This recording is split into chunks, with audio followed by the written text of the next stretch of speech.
All right, let me get this out the way right quick here. I don't want to make this a big long thing because I think that'd be, and I'm not going to super spurg out. I almost feel like screaming, but it's like I know it's not worth it. So I was listening to Caleb Maupin's stream, and he was talking about the Communist Party, or the KPD particularly, in Germany. Okay. And he says even after Hitler took charge, the German, the German communists were fighting back. They were, dismantling, and, they were, purposefully messing stuff up, this and that, for different weapons, like the V2 or whatever, even though that was mostly Jewish slave labor. But I typed in I gave him a question. Yesterday, I asked him about Michael Rhino, the guy that was killed in Lacey, Washington, who had shot and killed a Patriot Prayer member, as we talked about on a stream a couple days ago. He said, I don't know who that is, and he refuses to answer. I asked him about Elish Milka, the guy that you see in the picture. Elish Milka was, of course, he was the leader of the Stasi. He was a dedicated socialist, because, communism, I'm trying to make the delineation between socialism and communism. Anyway, he was involved with the Spanish Civil War. He did a lot of executions there. And I think he fought, he was in the Soviet Union while Hitler was ruling over Germany. And I asked Caleb Maupin a very simple question, that I would think any leftist should know. And did Elish Milka kill those two cops? Because before Hitler's rise to power, Elish Milka was part of the KPD and shot and killed two cops. He was also brought to trial with this after the fall of the German Democratic Republic in 1989. He says, I don't know who that is. Caleb Maupin does not know who Elish Milka is. And I say to myself, he either doesn't want to answer and he knows who that is, so he's playing games. Either that, and he wants to try to maintain this idea of socialism with American characteristics, or he legitimately doesn't know. This is why I'm never going to call myself a left-winger or a right-winger. I may hold some more reactionary right-wing views. I will admit that. I will fully admit that. But do I think that getting rid of the post office is an awful thing? Yes, I do.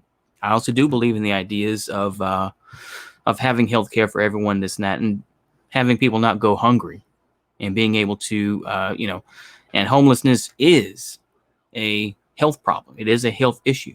I have no doubt about that. Now, of course, I know someone's going to see this and says, oh, you're full of crap. You're an evil right-winger, Nazi, Nazgul, Nazi. They're the same thing. But anyway, it makes me upset that I asked a simple question. He doesn't know who Elish Milka is. This is why I don't like the left in general, because he can't even acknowledge who this is. Now, like I say, I can understand to a point, and I don't completely disagree with him. And I will continue to watch his videos probably, but it makes me upset when this guy who is fairly well read, this and that, and yet he doesn't want to acknowledge who Elish Milka is. It's like if I ask a question about what do you think of, I don't know, Felix Dzerzhinsky and what he did, what would he say? I don't know who that person is. Or would he just, he gives these very pat answers. It's the same thing with, I asked him a question about the EFF. What do you think about the EFF? Well, the EFF comes from the ANC. It's like, yeah, okay. He says, well, I hope they get along. That's all you have to say. Once again, the Communist Party is not connected with either party, as far as I know today. So it's just I don't know.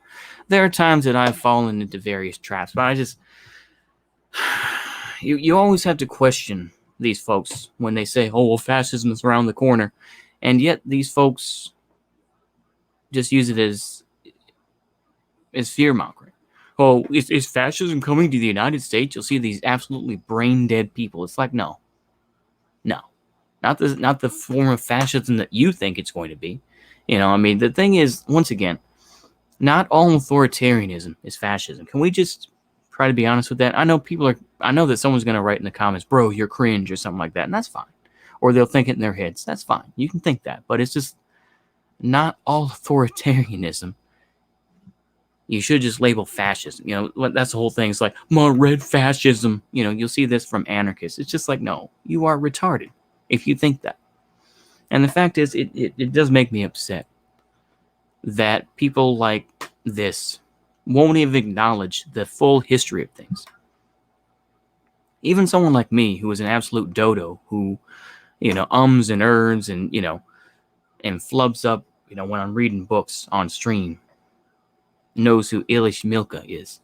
And just, it just makes me upset. And I'm at this point, I'm just rambling. I know, but it's just,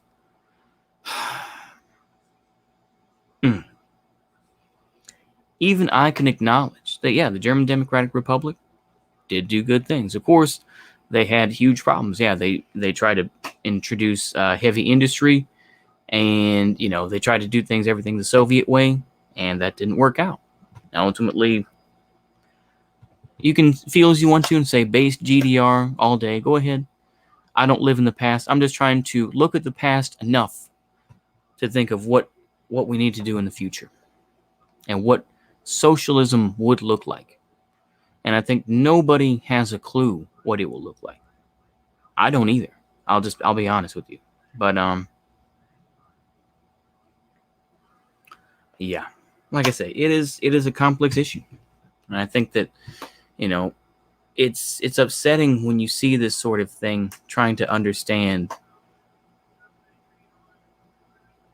what happens. So yeah, I don't really. It's just disappointing. That's all. And it's like, look, people are gonna, people have their agendas. People have their reasons for why they do this and that. It's just a little disheartening. That's all. But I think I've said my piece. I hope y'all enjoy the rest of your day.